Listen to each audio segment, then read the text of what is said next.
sana ikaw ay di nag-iisa't karamay siya. Oh, oh.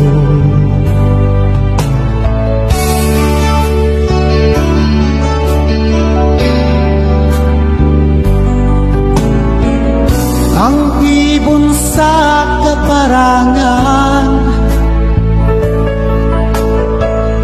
minsan may di inaligdan, higit na niyang minamahal.